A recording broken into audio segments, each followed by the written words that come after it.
ইরাকে এক নাস্তিকের জন্ম হয়েছিল, মাজুসি নাস্তিক মুলহিদ। সে বলে বেড়াচ্ছিল আমি স্রষ্টায় বিশ্বাস করি না, কারণ স্রষ্টা দেখা যায় না। ইরাকের লোকেরা বলল আমাদের একজন ইমাম আছে, নাম নু'মান ইবনে সাবিত। কিনা নু'মান ইবনে সাবিত, যাকে আমরা ইমাম আল আযম আবু হানিফা বলেছিলি। সবাই বলল তুমি যে স্রষ্টারে খুঁজে পাও না, আমাদের ইমাম তোমারে স্রষ্টা দেখায়। সুবহানাল্লাহ বলেন। সে বলল ঠিক আছে, তাহলে তোমাদের ইমামরা আসতে বলো। কবে? সামনের জুমাবারে ঠিক ভর দুপুরে, দুপুর 2টার দিকে জুমার নামাজের পরে আমিও আসবো, তোমার ইমামও আসবে, ডিবেট হবে। দেখি আমি স্রষ্টার বিপক্ষে আর তোমাদের ইমাম স্রষ্টার পক্ষে, দেখি কে জিতে যায়। এই ডিবেট দেখার জন্য হাজার হাজার মানুষ এসেছে ইরাকের কুফা নগরীতে। হাজার হাজার মানুষ এসেছে। ওই নাস্তিকও এসেছে যে আল্লাহকে বিশ্বাস করেন, স্রষ্টাকে বিশ্বাস করেন, সবাই এসেছে। আসে নাই শুধু ইমাম আবু হানিফা। নাস্তিক কয় তগো ইমাম ডরাইছে। কি বলে? তোদের ইমাম ভয় পেয়েছে। উনি এসেছেন 1.5-2 ঘন্টা দেরি করে। 1.5 ঘন্টা দেরি করে যখন উনি আসলেন, নাস্তিক বলে আপনার সাথে কোনো কথা নাই, আপনার তো সময়ের জ্ঞানই নাই, আপনার সাথে কিসের আলাপ? ইমাম আবু হানিফা বললেন ইনদি উযর, আমার ওজর আছে। কি ওজর? তিনি বললেন আমি যখন ঘর থেকে বেরোই আমার বাড়ির সামনে বিশাল এক নদী পড়ে যায়, আর এই নদী পেরোতে আমার নৌকা ব্যবহার করতে হয়। আজকে এসে দেখি নৌকাও নাই, মাঝিও নাই, কিচ্ছু না। কিভাবে পার হবো? হঠাৎ দেখলাম নদীর পাশে বিশাল বড় গাছ, গাছটা হঠাৎ এমনি এমনি 2 টুকরা হয়ে গেল। গাছ থেকে বিশাল কাঠের তক্তা বের হয়ে গেল। তক্তাগুলো অটোমেটিক্যালি জোড়া লেগে নৌকা হয়ে গেল। এই নৌকা মাঝি ছাড়া সা করে আমার সামনে চলে এলো। আমি নৌকায় বিসমিল্লাহ বলে বসে পড়লাম। হঠাৎ নৌকা আমারে টান দিয়ে ওপারে নিয়ে এলো। তারপর আমি আপনার এই ময়দানে ছুটে এসেছি। এই যে গাছ কাটা, তক্তা হওয়া, নৌকা হওয়া, মাঝি ছাড়া চলা, এই প্রসেসিং করতে আমার 2 ঘন্টা সময় লেগেছে। I am extremely sorry for that. আর আসিফ জিদ্দার, আমি দুঃখিত। নাস্তিক নেতা বলে তোকে ইমাম গাঞ্জা খাইছে। ঠিক খাইছে? তোদের ইমাম মজনুন জুন্না আলাই, মাথার তার সিরা নিয়ে যা। ইমাম আবু হানিফা বললেন ময়দানে আমারে গালি দিলেন কেন? পাগল বললেন কেন? তার সিরা বলে ডাকলেন কেন? মজনুন শব্দ ব্যবহার করলেন কেন? মার্জিত ভাষা ব্যবহার করতে শিখেন। নাস্তিক বলে কেমন কথা আপনি বলেন? শিক্ষিত মানুষ, দার্শনিক মানুষ, জ্ঞানী মানুষ, ইমাম মানুষ, কোন মানুষ ছাড়া, করাত ছাড়া বিশাল বড় বড় গাছ কাটা যায় নাকি? মিস্ত্রি ছাড়া তক্তা বানানো যায় নাকি? মিস্ত্রি ছাড়া তক্তা জোড়া লাগিয়ে এমনি এমনি নৌকা হয় নাকি? মাছি ছাড়া পানিতে নৌকা চলে নাকি? ইমাম আবু হানিফা বললেন now you're on the right track. এই তো লাইনে আসছেন। এই লাইনে আনার জন্য তো এত গল্প, লাইনে আনার জন্যই তো এত স্টোরি আমি মেক করলাম। আপনার কথা থেকেই যদি ধরি, করাত ছাড়া গাছ কাটা যায় না, এমনি এমনি তক্তা হয় না, এমনি এমনি নৌকা হয় না, মাঝি ছাড়া নৌকা এমনি এমনি চলে না, তাহলে আকাশ কেমন করে এমনি এমনি হলো? জমিন কেমন করে এমনি এমনি হলো? দ্বীপ প্রহরের জলজলে সূর্যটা কেমন করে কিরণ দিল এমনি এমনি? আল্লাহু আকবার!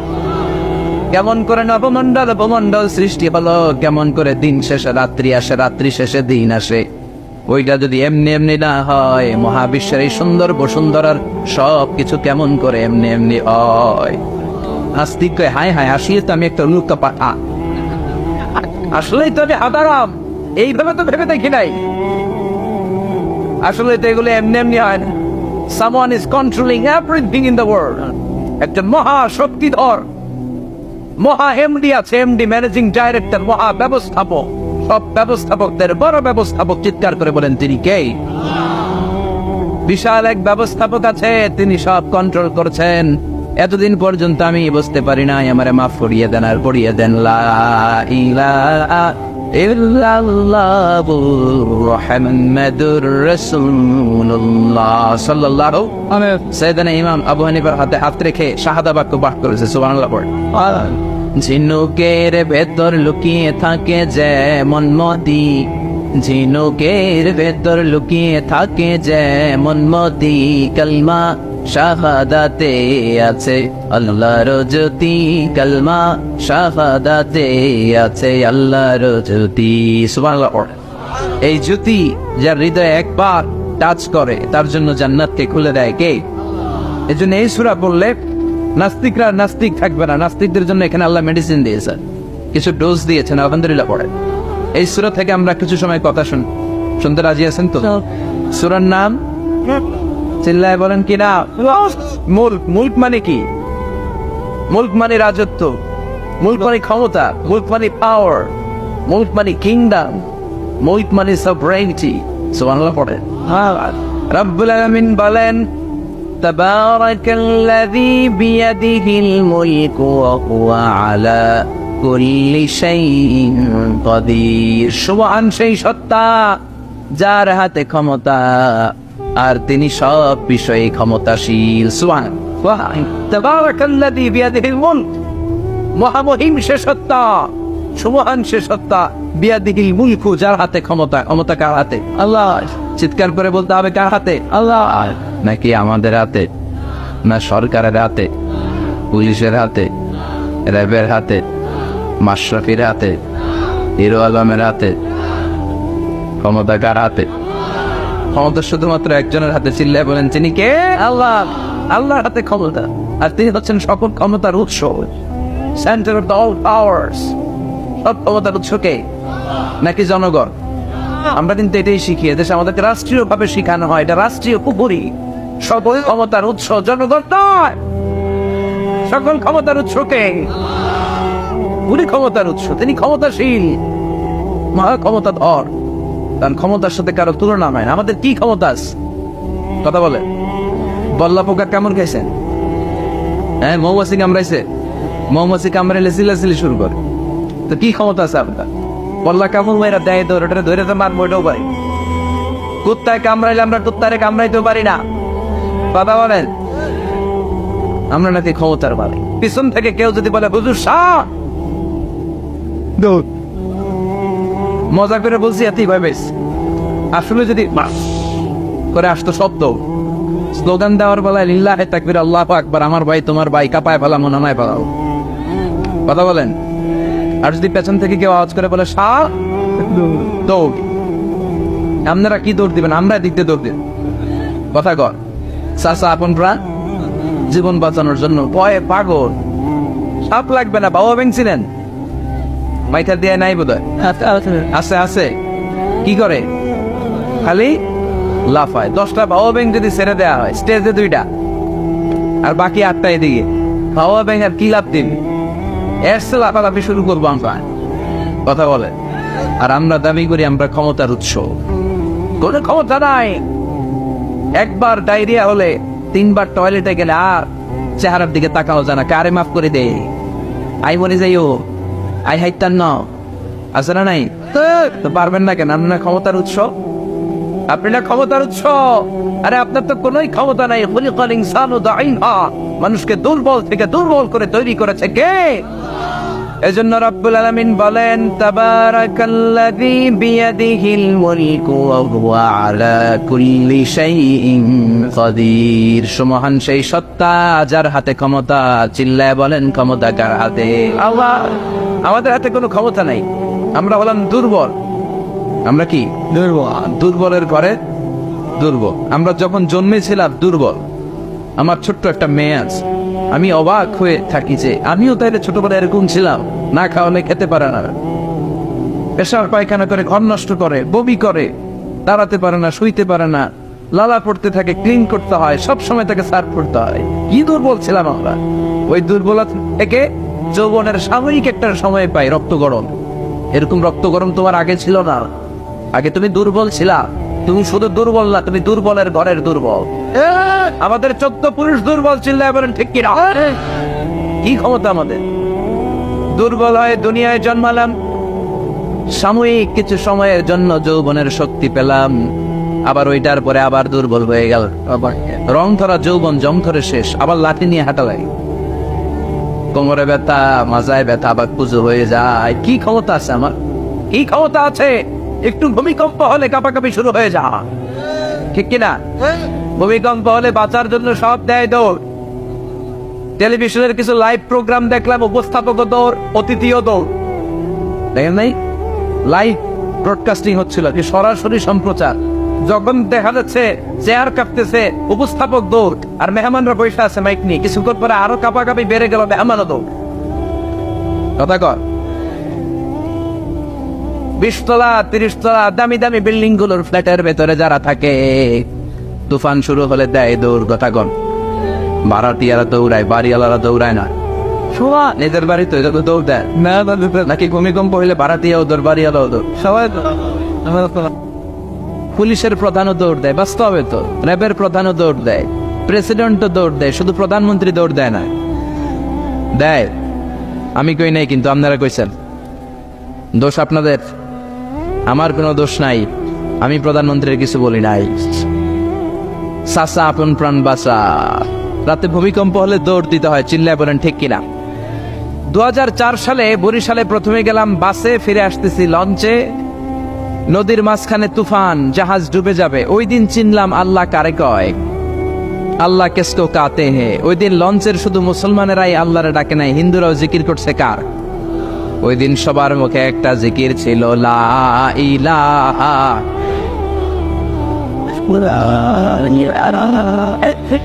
লা ইলাহা ইল্লাল্লাহু মুহাম্মাদুর রাসূলুল্লাহ। লঞ্চের সবাই সেদিন চিৎকার দিয়ে বলছে বাঁচাও। আমি বললাম কে বাঁচাবে? কই হুজুর আপনি বাঁচাবেন।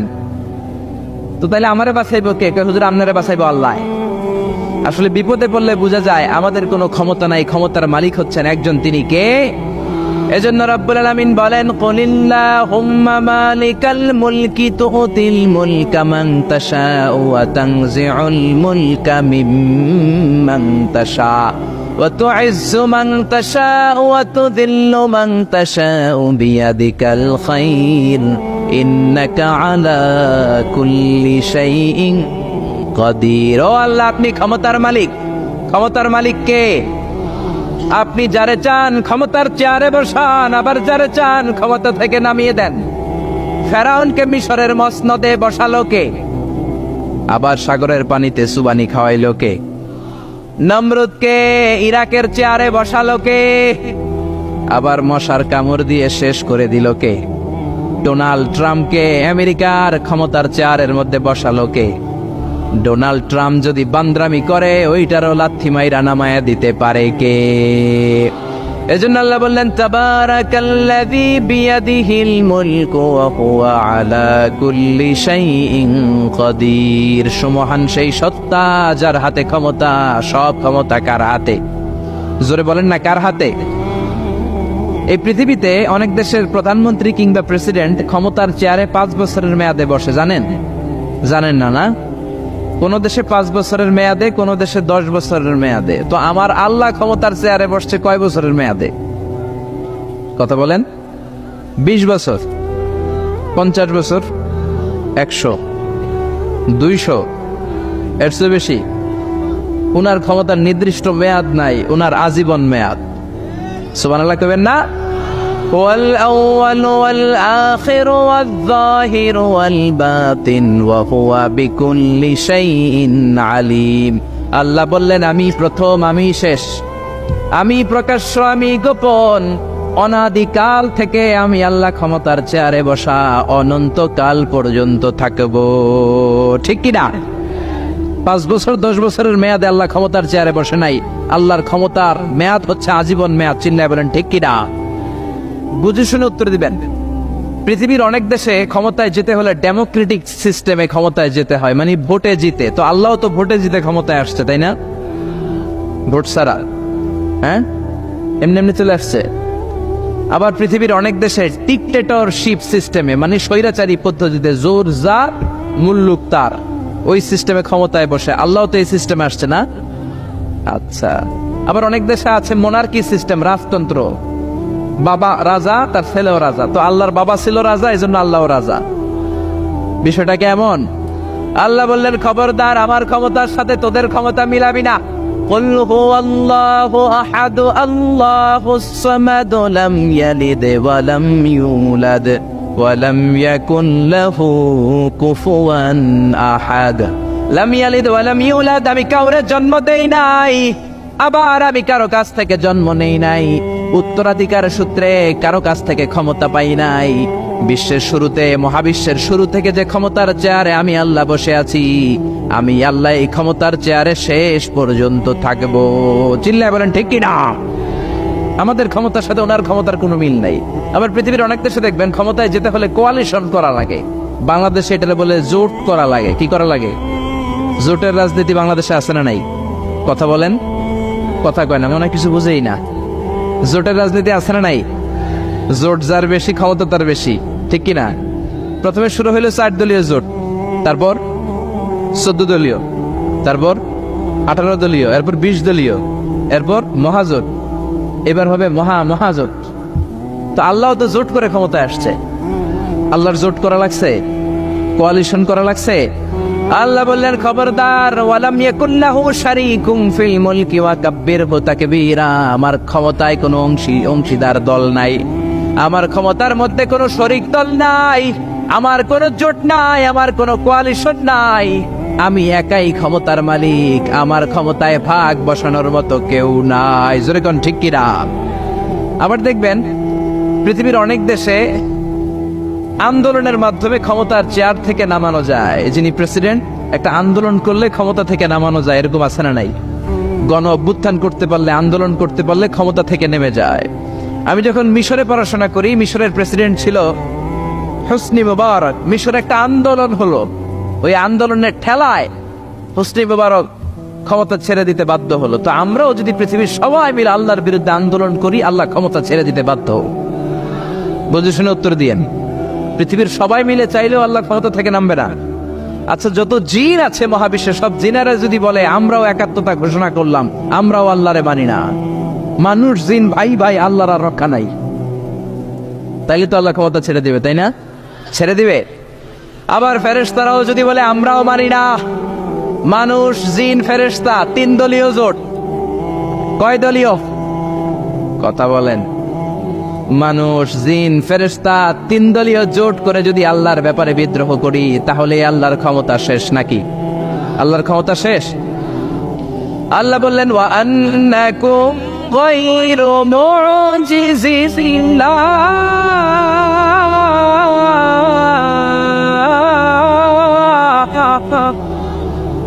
খবরদার, গোটা বিশ্বের সবাই মিলে যদি আমি আল্লাহরে পরাস্ত করতে চাও, গোটা বিশ্বের সবাই মিলে যদি আমি আল্লাহর ব্যাপারে বিদ্রোহ করো, আমি আল্লাহর বিরুদ্ধে যদি আন্দোলন সবাই মিলে তোমরা করো, আমার ক্ষমতার 1 আনাও তোরা কমাতে পারবি না।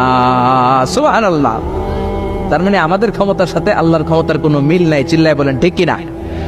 আবার বুঝে শুনে উত্তর দেন। অনেক দেশে দেখবেন রাজার বয়স এত হয়েছে, বয়সের ভারে নুজ্জ হয়ে 70-80-তে পৌঁছে গেছে, কয় আই আর হাইতান্ন, আমি অবসরে যাব, সেলফ রিটায়ারমেন্ট, স্বেচ্ছায় অবসরে যাব। এরকম হয় না? অনেক রাজা, সুলতান, প্রেসিডেন্ট স্বেচ্ছায় অবসরে চলে যায়। তো আল্লাহরও তো অনেক বয়স হয়েছে, এখন আল্লাহর অবসরে যাওয়ার সময় এসেছে। বয়স হয় নাই, এত বছর উনি ক্ষমতা চালায়, এখনো বয়স হয় নাই। উনি ক্লান্ত হয় না? উনার ঘুমে ধরে না? আল্লাহ বললেন খবরদার, লা তাখুযুহু সিনাতু ওয়ালা নাওম। আমার ঘুম নাই, আমার কোনো নিদ্রা নাই, আমার কোনো তন্দ্রা নাই, আমার কোনো ঝিমুনি নাই। ওয়ালা ইয়াউদুহু হিফযুহুমা ওয়া হুয়াল আলিয়ুল আযীম। এই পুরো মহাবিশ্বটা পরিচালনা করতে যে আমি আল্লাহ ক্লান্ত হই না, আমি আল্লাহর তন্দ্রা আসে না, আমি আল্লাহর ঝিমুনি আসে না, আমি আল্লাহর ঘুম আসে না। আমি আল্লাহ একাই মহাবিশ্বের সব ক্ষমতার মালিক, ঠিক কিনা? এজন্য আল্লাহ বললেন তাবারাকাল্লাযী বিয়াদিহিল মুলকু ওয়া হুয়া আলা কুল্লি শাইইন কাদির। সুমহান সেই সত্তা যার হাতে ক্ষমতা। ক্ষমতা কার হাতে? সবাই বলেন না, ক্ষমতা কার হাতে? নাকি আপনাদের হাতে? আর কোনদিন বলবেন জনগণ সকল ক্ষমতার উৎস? আর কোনদিন বলবেন সকল ক্ষমতার উৎস হচ্ছে একজন, তিনি কে? আওয়াজ করে বলতে হবে তিনি কে? আমরা বললাম আল্লাহ, বুঝলাম আপনি ক্ষমতার মালিক, আর কিসের মালিক বলেন?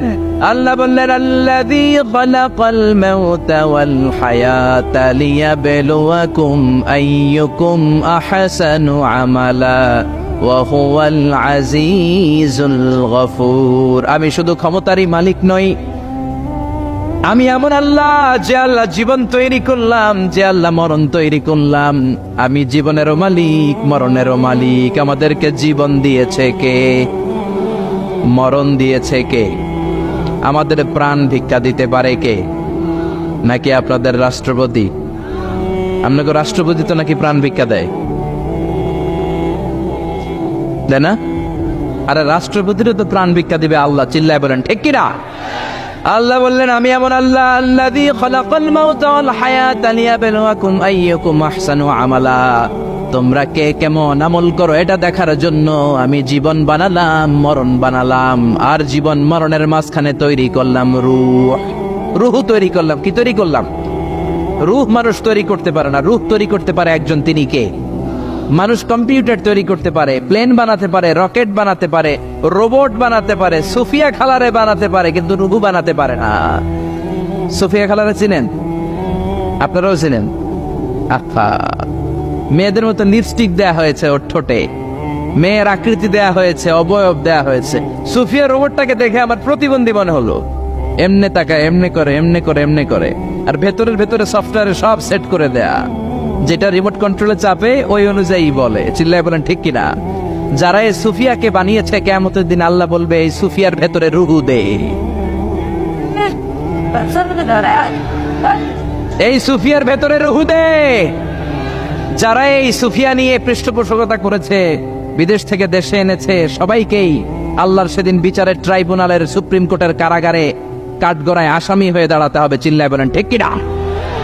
এজন্য আল্লাহ ডেকে বললেন, গোলাম, আমি জীবন বানালাম, মরণ বানালাম, জীবন মরণের মাঝখানে বানালাম রুহু। এই রুহু থাকলে তুমি জিন্দা, রুহুটা না থাকলে তুমি হয়ে যাও মুর্দা।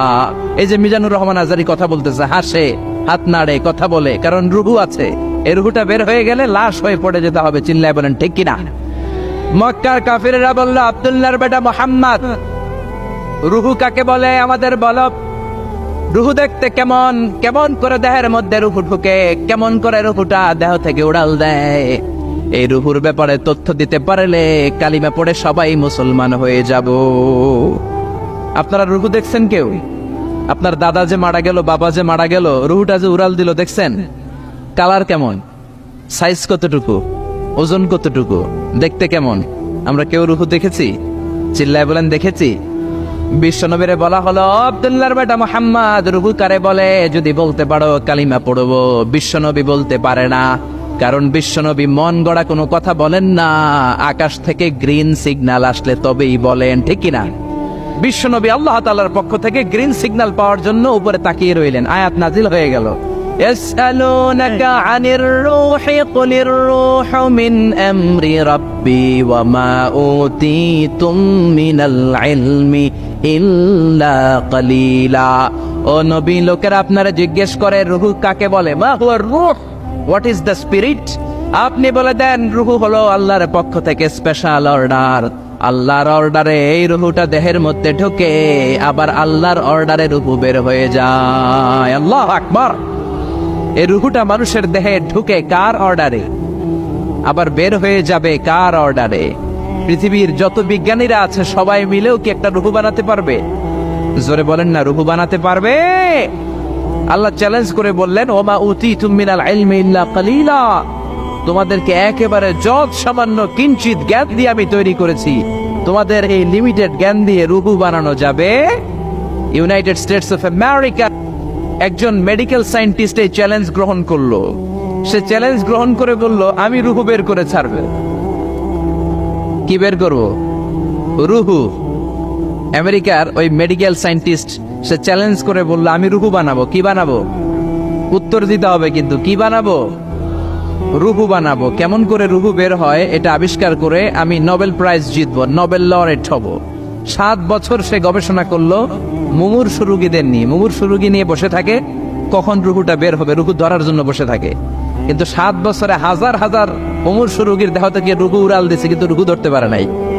সুবহানাল্লাহ কইবেন না? আচ্ছা, এইবার তার মাথায় একটা চিন্তা আসলো, না এই পন্থায় হাঁটলে তো হবে না, আমি একটা কাজ করি। বুলেট প্রুফের গ্লাস দিয়ে একটা ছোট্ট গ্লাসের রুম বানাই, ওই গ্লাসের ভেতরে মুমূর্ষু রোগী ঢুকাইয়া দিব। বুলেট প্রুফ চিনেন তো? মানে গুলি মারলেও গুলি ঢুকবে না। আমাদের মাননীয় প্রধানমন্ত্রী, রাষ্ট্রপতি মহোদয়, ওনারা যে গাড়িগুলো চালায় এগুলো কিন্তু বুলেট প্রুফ, জানেন? গুলি মারলে গুলি ঢুকে না। তো উনি বুলেট প্রুফ গ্লাস দিয়ে, টেম্পার্ড গ্লাস দিয়ে ছোট্ট একটা রুম বানালেন, কাচের গ্লাস।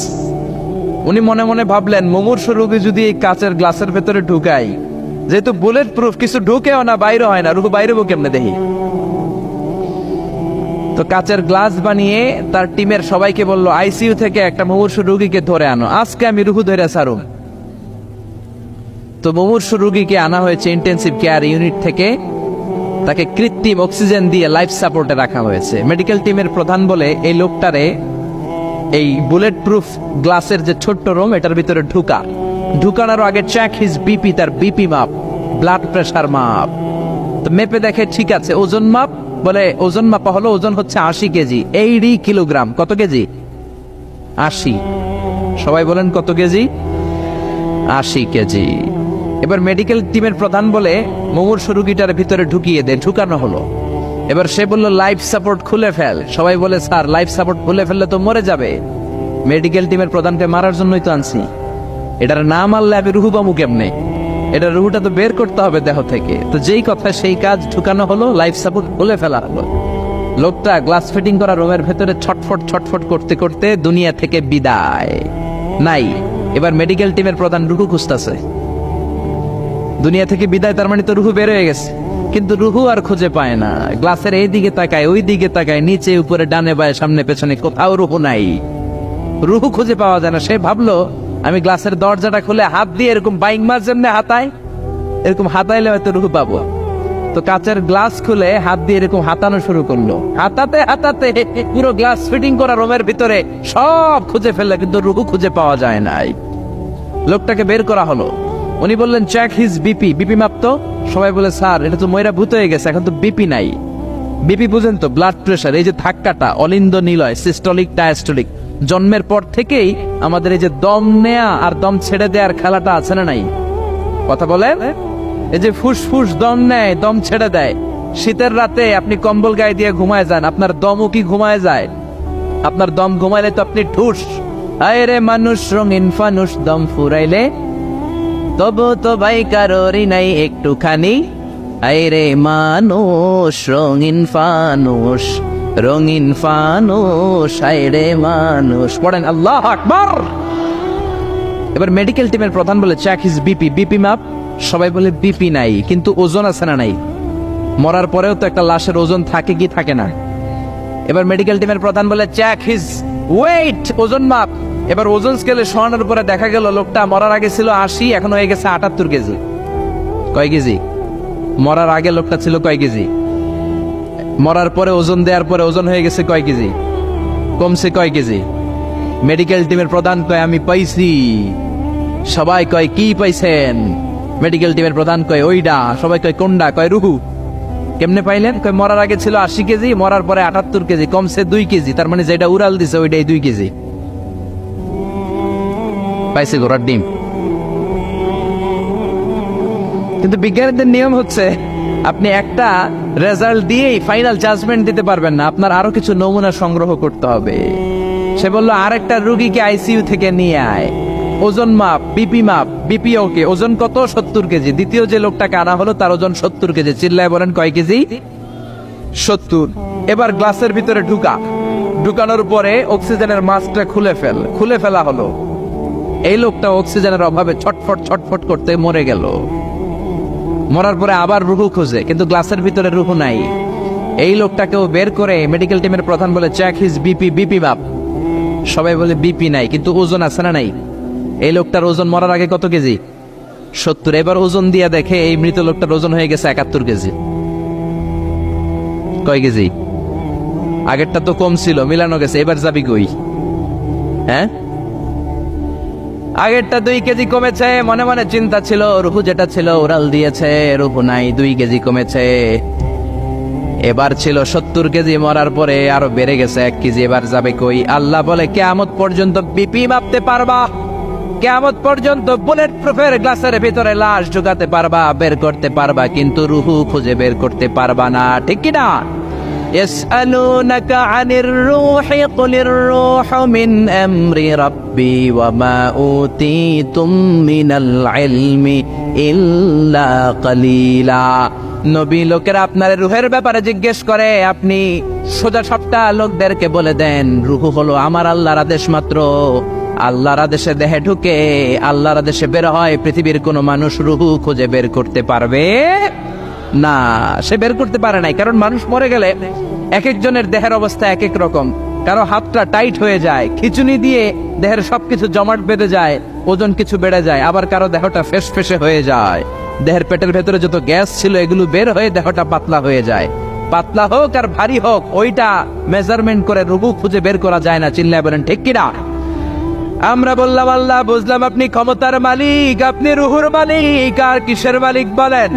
আল্লাহ বললেন, আল্লাযী খালাকা সাবআ সামাওয়াতিন তিবাকা মা তারা ফী খালকির রহমানি মিন তাফাউত। ও গোলাম, আকাশের দিকে তাকা, মাথার উপরে তাকা। 7টা স্তরে আকাশটারে 7টা স্তরে বিন্যস্ত করে সাজিয়ে দিয়েছে কে? আবার আল্লাহ বললেন, ওয়ালাকাদ যায়্যানাস সামাআদ দুনিয়া বিমাসাবিহা ওয়া জাআলনাহা রুজুমান লিশ-শায়াতিন। আমি এই পৃথিবীর কাছের আকাশটাকে, প্রথম আকাশটাকে চমৎকার চমৎকার তারা দিয়ে সুশোভিত করে দিয়েছি। সুবহানাল্লাহ। এই যে খালি চোখে উপরের দিকে যে আপনারা তাকান, তাকালে যেটা দেখা যায় এটা কি আকাশ? কথা বলেন না, এটা আকাশ না, এটা মহাশূন্য। এটা কি? জোরে বলেন, এটা কি? স্পেস, এটা মহাশূন্য। আপনি উপরের দিকে তাকালে যেটা দেখেন এটা প্রথম আকাশের মহাশূন্য। কথা খেয়াল করে বুঝতে হবে। তার অনেক অনেক উপরে প্রথম আকাশ, তারপরে দ্বিতীয় আকাশের মহাশূন্য, তারপরে দ্বিতীয় আকাশ, তারপরে তৃতীয় আকাশের মহাশূন্য, তারপরে তৃতীয় আকাশ, তারপরে চতুর্থ আকাশের মহাশূন্য, তারপরে চতুর্থ আকাশ। এভাবে একটার চেয়ে আরেকটা বড়। কত বড়? বিষ্ণু বললেন, তোমার হাতের আংটিটা খুলে যদি সাহারা মরুভূমির উপরে ছুঁড়ে ফেলে দাও, সাহারা মরুভূমির তুলনায় তোমার হাতের আংটি যত ছোট, আল্লাহর দ্বিতীয় আসমানের তুলনায় আল্লাহর প্রথম আসমানটা ঠিক তত ছোট। সুবহানাল্লাহ। বাড়িতে যে বললেন, একটার চেয়ে আরেকটা বড়। প্রথম আসমানের চেয়ে দ্বিতীয় আসমান বড়, দ্বিতীয় আসমানের চেয়ে তৃতীয় আসমান বড়, ওইটার চেয়ে চতুর্থ, পঞ্চম, ষষ্ঠ, সপ্তম ওইটা বড়। তার উপরে বর্ডার এলাকা সিদরাতুল মুনতাহা বড়, তার চেয়ে বড় হচ্ছে লৌহে মাহফুজ, তার চেয়ে বড় আল্লাহর আরশ, তার চেয়ে বড় আল্লাহর কুরসি, তার উপরে আল্লাহর 70,000 নূরের পর্দার প্রথম পর্দাটা মহাবিশ্বের সবকিছুর চাইতে বড়। আল্লাহর এই সৃষ্টির তুলনায় কত ক্ষুদ্র আমি, কত তুচ্ছ আমি, কত নগণ্য আমি। এই যে আড়াইবাড়ি দরবার, এটা কোন থানায় পড়েছে? কসবা। কসবা হচ্ছে ব্রাহ্মণবাড়িয়ার একটা থানা, তাই না? ব্রাহ্মণবাড়িয়া হচ্ছে বাংলাদেশের 64টা জেলার একটা জেলা। এরকম 64টা জেলা মিলে সুজলা সুফলা শস্য শ্যামলা ডিজিটাল বাংলাদেশ, ঠিক কিনা? আর এই ডিজিটাল বাংলাদেশ এই পৃথিবীর সবচেয়ে বড় দেশ নাকি? হ্যাঁ, তাহলে ছোট্ট সাইজের একটা দেশ। এই যে পাশের ভারত, এই ভারত ও বাংলাদেশের চেয়ে 20-25 গুণ বড়। কানাডা প্রায় 100 গুণ বড়, রাশিয়া প্রায় 150 গুণ বড়। এরকম 200টা দেশ নিয়ে পৃথিবীর 30 ভাগ স্থল, বাকি 70 ভাগ শুধু হানি আর হানি। বুঝতে পারছেন? 30 ভাগ হচ্ছে স্থল, বাকি 70 ভাগ জল। এই পুরোটা মিলে আমাদের পৃথিবী। এই পৃথিবী হচ্ছে সৌরজগতের খুব ছোট্ট সাইজের একটা গ্রহ। সৌরজগৎ নিয়ে যাদের কিছু পড়াশোনা আছে তারা জানবেন, এই সৌরজগতের একটা ছোট্ট বালিকণার চেয়েও ছোট সাইজের একটা গ্রহ হচ্ছে পৃথিবী। এই সৌরজগতের যে গ্রহগুলো আছে, এমনও গ্রহ আছে যেগুলো পৃথিবীর চাইতে সাইজে অনেক বড়। বৃহস্পতি নামে একটা গ্রহ আছে, বিশাল বড় সাইজের গ্রহ। যেই সূর্যের আলো পেয়ে আমরা বেঁচে আছি, এই সূর্যটা পৃথিবী থেকে 13 লক্ষ গুণ বড়। সুবহানাল্লাহ। বাড়িতে যে দেখছেন, বাড়িতে যে বলতে বললে এদিকে বলে ফেলায়, আসতে বলতে বললে চিল্লায় বলে। ডিজিটাল সিস্টেম, সরকার ডিজিটাল, দেশ ডিজিটাল, বক্তা ডিজিটাল, শ্রোতাও ডিজিটাল। আশা করি মাইকটাও ডিজিটাল না? আলহামদুলিল্লাহ, ডিজিটাল হতে হবে। তো এই সূর্যটা পৃথিবী থেকে 13 লক্ষ গুণ বড়। কত lakh? Can you imagine, can you guess? এটা কি আপনি কল্পনা করতে পারেন? 13 লক্ষ পৃথিবী সূর্যের মধ্যে রাখার জায়গা করে দিয়েছে কে? সূর্য কি পৃথিবী থেকে মাত্র 13 গুণ বড়? 1300 গুণ, 13,000 গুণ, 13 লক্ষ গুণ। তার মানে কি সূর্যই মহাবিশ্বের সবচেয়ে বড় গ্রহ, বড় তারা? না, ব্যাটেল জিউস নামে একটা তারা আছে যে সূর্য পৃথিবী থেকে 13 লক্ষ গুণ বড়। ওই ব্যাটেল জিউস তারা আবার ওই সূর্যের চেয়ে 33 কোটি গুণ বড়। তার মানে ব্যাটেল জিউস তারাই মহাবিশ্বের সবচেয়ে বড় তারা? না, ব্যাটেল জিউসের চেয়ে যে কত বড় তারা আছে তার কোনো ইয়ত্তা নাই। এরকম lakh lakh, million, billion, trillion, zillion, billion, octillion, কত অক্ট্রিলিয়ন তারা যে আমাদের গ্যালাক্সি মিল্কি ওয়েতে আছে, ইউনাইটেড স্টেটস অফ আমেরিকার নাসার বিজ্ঞানীরা আজও হদিস করতে পারে নাই। চিল্লা এখন আল্লাহু আকবার। সূর্যের পরে পৃথিবীর সবচেয়ে কাছের তারার নাম হচ্ছে প্রক্সিমা সেন্ট্রাই, তারপরে আলফা সেন্ট্রাই এ, আলফা সেন্ট্রাই বি, ইটা ক্যারিনা, বেটেলজিউস একটার চেয়ে আরেকটা বড়। আসেন এই শীতের রাতে আমরা সূর্যের পরে পৃথিবীর সবচেয়ে কাছের যেই তারা প্রক্সিমা সেন্ট্রাই, এই শীতকালের একটা পিকনিক করে আসি ওখান থেকে। প্রক্সিমা সেন্ট্রাইতে আমরা পিকনিক করতে যাবেন? ওখানে যদি আমরা শীতকালীন পিকনিক করতে যাই তাহলে আমাদের কত সময় লাগবে? ছোট্ট একটা আইডিয়া দেই তো। আমরা যে পিকনিকে যাব, যারা যারা হাত তোলেন, কিভাবে যাইবেন? গাড়িতে? কেন? প্লেনে? রকেটে? হ্যাঁ, রকেটে যাইতে হবে, প্লেনে যাওয়া যাবে না। কারণ বর্তমান বিশ্বে সবচেয়ে দ্রুতগামী যে প্যাসেঞ্জার প্লেন আবিষ্কার হয়েছে এটার নাম হচ্ছে বোম সুপারসনিক। কি নাম? Bomb supersonic. Bomb bomb Afridi না, আবার বোম সুপারসনিক। এটা ঘন্টায় চলে 1300 কিলোমিটার বেগে। এটা দিয়েও যাওয়া যাবে না, কারণ কোন প্যাসেঞ্জার বিমান দিয়ে এই যে মাধ্যাকর্ষণ শক্তি এটাকে ডিঙানো যায় না। আমাদেরকে যেতে হবে রকেট দিয়ে।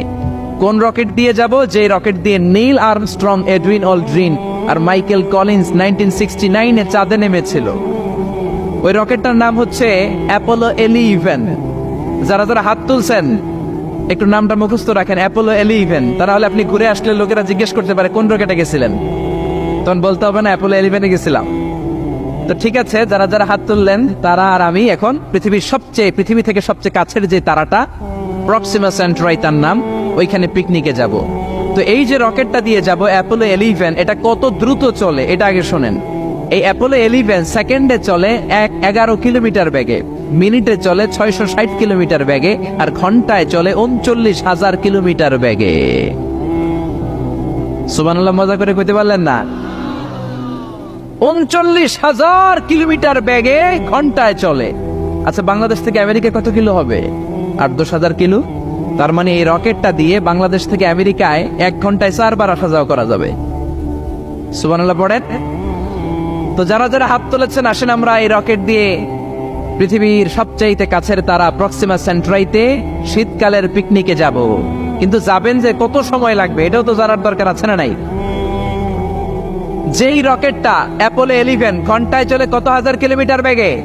39,000 কিলোমিটার বেগে। 39,000 কিলোমিটার বেগে ছুটে এরকম একটা রকেট দিয়ে যদি পৃথিবীর সবচেয়ে কাছের তারায় আমরা পৌঁছতে চাই, আমাদের 1,15,000 বছর লেগে যাবে। কেন ইমাজিন? আপনি কল্পনা করতে পারেন যে রকেটটা ঘন্টায় ছুটবে আপনাকে নিয়ে 39,000 কিলোমিটার বেগে, ওই রকেটটা দিয়ে পৃথিবীর সবচেয়ে কাছের যে তারাটা ওইটাতে পৌঁছতে আমাদের 1,15,000 বছর লেগে যাবে। তার মানে আল্লাহ যদি বলে যা আজারি কি আর করবি, তোর যখন এত শখ হয়েছে, যারা যারা হাত তুলছে তোরে আর ওদেরকে আমি 1,15,000 বছর হায়াত দিয়ে দিলাম। তা আমরা যদি যাইতে শুরু করি, বাকি যারা হাত তোলা নাই এরা মরে ভূত হয়ে যাবে। শুধু এরা না, এদের নাতিপুতিও মরে শেষ, আমাদের নাতিপুতিও শেষ। সবাই মরতে মরতে মরতে মরতে 6,000 প্রজন্ম, 6,000 জেনারেশন যখন মরে ভূত হয়ে যাবে, তখন আমাদের ওই তারার মধ্যে নামার সময় হবে। সুবহানাল্লাহ কইবেন না? গ্রিক সভ্যতার সময়কালে গ্রিকদের একটা সভ্যতা আছে, নাম শুনছেন না? গ্রিক সভ্যতা, মিশরীয় সভ্যতা, মেসোপটেমিয়াম সভ্যতা, ইনকা সভ্যতা, মহেঞ্জোদারো সভ্যতা, চিচেন ইৎজা সভ্যতা। তো এই যে গ্রিক সভ্যতার সময়কালে কেউ যদি এই প্রক্সিমা সেন্ট্রাইতে এই রকেটটা দিয়ে যাওয়া শুরু করত, তাহলে 2018 সালে তাদের পুরো সফরের মাত্র 4% কমপ্লিট হতো। 96% ট্যুর তখনও বাকি থেকে যেত। চিল্লায় পড়েন আল্লাহু আকবার। ওই আল্লাহ ডেকে বললেন, গোলাম ওয়ালাকাদ যায়্যানাস সামাআদ দুনিয়া বিমাসাবিহা ওয়া জাআলনাহা রুজুমান লিশ-শায়াতিন। এরকম বিশাল বিশাল তারকারাজি দিয়ে, তারা দিয়ে প্রথম আকাশটাকে আমি আল্লাহ সুশোভিত করে দিয়েছি। পড়েন সুবহানাল্লাহ। তো এরকম তারা কি মহাশূন্যে শুধু একটা আছে? কত হাজার আছে কেউ জানে না। চিল্লায় বলেন ঠিক কিনা? সূরাতুল মুলক অনেক লম্বা, তো আমি হাইলাইটেড জায়গাগুলো নিয়ে আপনাদের সাথে কথা বলি। এরপরে রব্বুল আলামিন প্রথম রুকুর শেষের দিকে বললেন, ওয়া আসিররু কাওলাকুম আও ইজহারু বিহি ইন্নাহু আলিমুম বিযাতিস সুদূর। ও গোলাম, তোমরা আস্তে কোনো কথা বলো, প্রকাশ্যে বলো কিংবা গোপনে বলো, কেউ শোনে না, শোনে কে? চিল্লায় বলেন, কেউ যেটা দেখে না দেখে কে? কেউ যেটা শোনে না শোনে কে? দুনিয়ার সবার চোখ আপনি ফাঁকি দিতে পারবেন, আমার আল্লাহর চোখ ফাঁকি দেয়া যাবে নাকি? আচ্ছা বলেন তো, পুলিশের চোখ ফাঁকি দেয়া যায় কি যায় না? র্যাবের চোখ, বিমানবন্দরে কাস্টমস অফিসারের চোখ, দুর্নীতি দমন কমিশনের অফিসারের চোখ, পরীক্ষার হলে ম্যাজিস্ট্রেটের চোখ, কিন্তু আমার আল্লাহর চোখ ফাঁকি দেয়া যায়? আপনি রাত্রিবেলা দরজা বন্ধ করে জানলা আটকে দিয়ে বাতি বন্ধ করে পাপ করেছেন, অন্যায় করেছেন, কেউ দেখে নাই, দেখেছে কে? এরপরে আল্লাহ বললেন, আওয়ালাম ইয়ারাউ ইলা তাইরি ফাওকাহুম সাফাতিন ওয়া ইয়াকবিদনা মা ইউমসিকুহুন্না ইল্লার রাহমান ইন্নাহু বিকুল্লি শাইইন বাসীর। আল্লাহ ডেকে বললেন, গোলাম ওরা কি পাখির দিকে তাকায় না? আওয়ালাম ইয়ারাউ ইলা তাইর, ওরা কি পাখির দিকে নজর করে না? ফাওকাহুম সাফাতিন ওয়া ইয়াকবিদ, যেই পাখিগুলো ওদের মাথার উপর দিয়ে উড়ে বেড়ায়, যেই পাখিগুলো ওদের মাথার উপরে ডানাগুলো মেলে দেয়, আবার ডানাগুলো ছাপটে জমিনের মধ্যে নেমে আসে, ওরা কি পাখির দিকে তাকায় না? কেউ যদি পাখি নিয়ে গবেষণা করে সে নাস্তিক হতে পারে। আপনি যদি পাখি নিয়ে রিসার্চ করেন আপনি নাস্তিক হতে পারবেন না। এজন্য আল্লাহ তাআলা পবিত্র আল কোরআন আল কারীমের অনেক জায়গায় পাখির কথা বললেন, পাখি দিয়ে আল্লাহ দৃষ্টান্ত দিলেন। সুলাইমান আলাইহিস সালামকে আল্লাহ তাআলা একটা স্পেশাল পাখি দিলেন, ওটার নাম হচ্ছে হুদহুদ।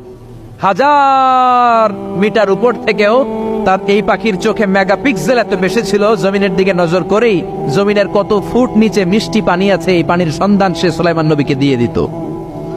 সুবহানাল্লাহ পড়েন। কত কিসিমের, কত ধরনের, কত রং বেরঙের পাখি যে আল্লাহ পৃথিবীতে বানিয়েছেন তার কোনো ইয়ত্তা নেই। হামিং বার্ড নামে একটা পাখি আছে, নর্থ আমেরিকাতে পাওয়া যায়, পৃথিবীর সবচেয়ে ছোট্ট সাইজের পাখি। এটা যখন প্রাপ্ত বয়সে পৌঁছে এই পাখিটার সাইজ হয় মাত্র 3 ইঞ্চি। কয় ইঞ্চি? পৃথিবীর সব পাখি সামনের দিকে উড়ে, আর এই হামিং বার্ড সামনেও যেমনি উড়ে পিছনের দিকে উঠতে পারে। সুবহানাল্লাহ কইলেন না?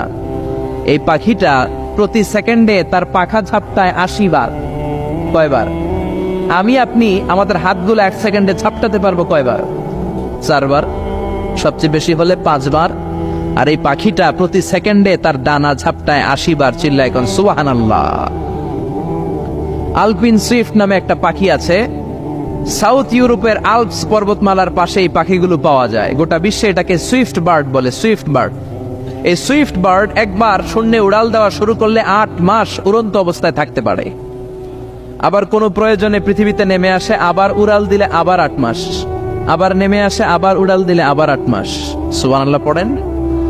হোমা বার্ড নামে একটা পাখি আছে, যে পাখিটা উড়ন্ত অবস্থায় ডিম পেড়ে দেয়, আর ওই ডিম জমিনে পড়ার আগেই উড়ন্ত অবস্থায় শূন্যে থাকতে ওই ডিম ফুটে বাচ্চা বেরোয়, ওই বাচ্চাও আবার শূন্যে উঠতে শুরু করে দেয়। এজন্য রব্বুল আলামিন বলেন, আওয়ালাম ইয়ারাউ ইলা তাইরি ফাওকাহুম সাফাতিন ওয়া ইয়াকবিদ মা ইউমসিকুহুন্না ইল্লার রাহমান ইন্নাহু বিকুল্লি শাইইন বাসীর। নাস্তিকগুলো কি পাখির দিকে নজর করে তাকায় না? কেমন করে তাদের উপর দিয়ে পাখাগুলো মেলে দিয়ে তারা উড়ে বেড়ায়। সাফাতিন ওয়া ইয়াকবিদনা, পাখাগুলো ডানাগুলো মেলে দেয়, আবার ডানা ঝাপটায়। এই পাখিগুলোকে শূন্যে কেউ ধরে রাখে নাই, ধরে রেখেছে একজন, তিনি হলেন আমার আল্লাহ। তিনি কে? এই যে পাখিগুলো শূন্যে উড়ন্ত অবস্থায় থাকতে পারে, ওদেরকে শূন্যে উড়ন্ত অবস্থায় রাখলো কে? জোরে বলেন কে? ছোট্ট হাঁসের বাচ্চা পৃথিবীতে আসার সাথে সাথে কেমন করে পানিতে সাঁতার কাটে? কে এই হাঁসের বাচ্চারা শিখালো যে তোর টানা ঝাপটাতে হবে, পা নাড়াতে হবে? শিখালো কে? গাভীর পেট থেকে বাছুর বের হয়েই গাভীর ওলানের মধ্যে ঢু মারে। কে ওরে শিখালো ওই জায়গায় ঢু দে, ওখানে ঢু মারলেই তোর রিজিক বেরোবে? কে শিখালো? সুবহানাল্লাহ কইতে মন চায় না? এজন্য আল্লাহ বললেন ওরা কি পাখির দিকে তাকায় না? পাখির দিকে তাকালে তো পৃথিবীর কোন মানুষ নাস্তিক থাকতে পারে না। পাখিকে আরবিতে কি বলে বলেন তো দেখি? হ্যাঁ, কি? তয়ের। হ্যাঁ, তয়ের। আর বিমানকে আরবিতে কি বলে কে জানেন? তয়ের, তয়রান, তয়ের একই জিনিস। বিমান আরবিও যা, পাখি আরবিও তা। Birds and aeroplane maintain the same flying mechanism while flying. পাখি আর বিমান যখন আকাশে উড়ে একই সিস্টেমে উড়ে, এজন্য এই পাখির উপর রিসার্চ করে বিমান আবিষ্কার হয়েছে। সুবহানাল্লাহ পড়েন। কিন্তু আফসোসের বিষয় হচ্ছে আমরা বানাতে পারি নাই, এটা বানিয়েছে ইহুদিরা। Wilbur right or will write দুই ভাই মিলে বিমান বানিয়েছে 1903 সালে। ইউনাইটেড স্টেটস অফ আমেরিকার নাগরিক এই দুই ভাই মিলে তারা বিমান বানিয়ে ফেললো। আমরা বানাতে পারি নাই। আমরা আছি মদ আর নারী নিয়ে, আমরা আছি হিন্দি সিনেমা নিয়ে, আমরা আছি মারামারি নিয়ে, আমরা আছি কাফের ফতুয়া দেয়া নিয়ে, আমরা আছি তর্কাতর্কি নিয়ে, জি বাংলা নিয়ে, স্টার জলসা নিয়ে, কিরণমালা নিয়ে। চিল্লায় বলেন ঠিক কিনা? স্টার জলসা হায়ারে জিহি বাংলা, নষ্ট করলো হয়ে আমার সোনার বাংলা। স্টার জলসা হায়ারে জিহি বাংলা, নষ্ট করলো হয়ে আমার সোনার বাংলা। ঠিক কিনা? কেমন করে পরকিয়া করতে হবে, শাশুড়ি বউয়ের মধ্যে কেমন করে কুটনামি লাগাতে হবে, এগুলো ট্রেনিং জি বাংলা, স্টার জলসা, হিন্দি সিনেমার ভেতরে আছে না নাই? আমরা এগুলো নিয়ে ব্যস্ত, কাফের ফতুয়া দিয়ে নিয়ে ব্যস্ত। কথায় কথায় আমাদের মুখ দিয়ে বেরোয় তুই কাফের, তুই 3 কারণে কাফের, তুই 5 কারণে কাফের, তুই 6 কারণে কাফের।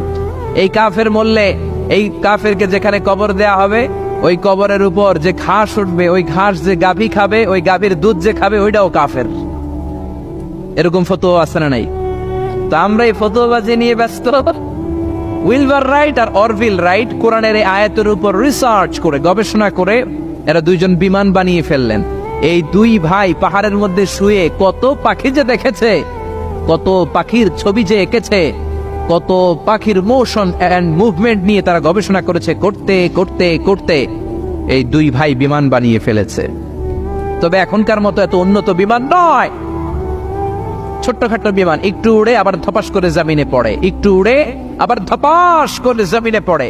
সর্বপ্রথম ফ্রান্সের এক শহর থেকে আরেক শহরে পৃথিবীর প্রথম প্যাসেঞ্জার বিমান এক শহর থেকে আরেক শহরে ল্যান্ড করেছে। এই তো মানুষের স্বপ্ন বাস্তবায়িত হয়ে গিয়েছে। এতদিন মানুষ শুধু দেখতো হায় রে পাখি উড়ে, আমরা উঠতে পারি না। এখন পাখির চেয়ে আরো দ্রুত বেগে আমরা উড়ি। ঠিক কিনা? এই যে আপনারা হজে যান, কিভাবে যান? প্লেনে যান। প্লেনে যান তো বুঝলাম, উড়ে উড়ে যান না? পাখি আর কত দ্রুত উড়ে, পাখির চেয়ে দ্রুত বেগে আমরা উঠতে পারি। চিল্লায় বলেন ঠিক কিনা? এই বিমান আবিষ্কার হওয়ার আগ পর্যন্ত পৃথিবীর সব দেশের ছিল শুধু সেনাবাহিনী আর নৌবাহিনী। বিমান আবিষ্কারের পর শুরু হয়ে গেল বিমান বাহিনী। এখন সব স্বাধীন দেশের বিমান বাহিনী আছে না নাই? Air force, military. এখন মানুষ ড্রোন হামলা করে, মিসাইল হামলা করে, ব্যালিস্টিক ক্ষেপণাস্ত্র দিয়ে হামলা করে। United States of America Little Boy and Fat Man নামে দুইটা পারমাণবিক বোমা দিয়ে জাপানের হিরোশিমা নাগাসাকিকে ধ্বংস করে মেসাকার করে দিয়েছে। এমন ভাবে ধ্বংস করেছে, তারপরে কয়েক প্রজন্ম যারাই জন্ম নিত জাপানের হিরোশিমা নাগাসাকিতে বিকলাঙ্গ হয়ে জন্মাতো। হয় হাত নাই, নয় পা নাই, নয় চোখ নাই, নয় ঠ্যাং নাই। চিল্লায় বলেন ঠিক কিনা? এজন্য আল্লাহ বললেন গোলাম, আওয়ালাম ইয়ারাউ ইলা তাইরি ফাওকাহুম সাফাতিন ওয়া ইয়াকবিদ মা ইউমসিকুহুন্না ইল্লার রাহমান ইন্নাহু বিকুল্লি শাইইন বাসীর।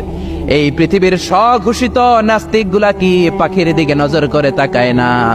পাখি নিয়ে কোন নাস্তিক যদি গবেষণা করে, ওই নাস্তিক আর নাস্তিক থাকতে পারে না। ওরে নাস্তিক থেকে আস্তিক বানায়া দিবে কে? এরপর আল্লাহ বললেন, আম্মান হাযাল্লাযী ইয়ারযুকুকুম ইন আমসাকা রিজকাহু বাল্লাজ্জু ফী উতুইন ওয়া নুফুর। আল্লাহ বললেন, ও গোলাম, আমি আল্লাহ রিজিক দেই, আমি আল্লাহ যদি তোদের রিজিক বন্ধ করে দেই, কে আছে তোদের রিজিক দিতে পারে? রিজিক দেওয়ার মালিক কে? পৃথিবীতে যত খাবার আছে সব খাবারগুলো যদি নষ্ট হয়ে যায়, আমাদেরকে খাবার দিবে কে? ঘুম থেকে উঠে দেখলেন কোথাও কোনো খাবার নাই, বাজারে ফলমূল নাই, বিস্কুট নাই, আলু নাই, সিঙ্গারা নাই, কিচ্ছু নাই, ক্ষেতের মধ্যে কোনো ফসল নাই, গাছের মধ্যে ফুল ফল কিচ্ছু নাই। এরকম যখন অবস্থা হয়ে যাবে, আল্লাহ যদি রিজিক গুলো দেয়া বন্ধ করে দেয়, আপনাদেরকে রিজিক দিবে কে? খাদ্য দিবে কে? নাকি আপনাদের খাদ্যমন্ত্রী? আপনাদের খাদ্যমন্ত্রীও রিজিক দিতে পারবে না, প্রধানমন্ত্রী? জোরে বলেন। এজন্য আল্লাহ বললেন, ওমা মিন দাব্বাতিন ফিল আরদি ইল্লা আলাল্লাহি রিজকুহা। এই জমিনের মধ্যে যত ধরনের প্রাণী আছে, মাছ আছে, পশু আছে, সব প্রাণীগুলাকে, মানুষগুলাকে রিজিক দেয় কে?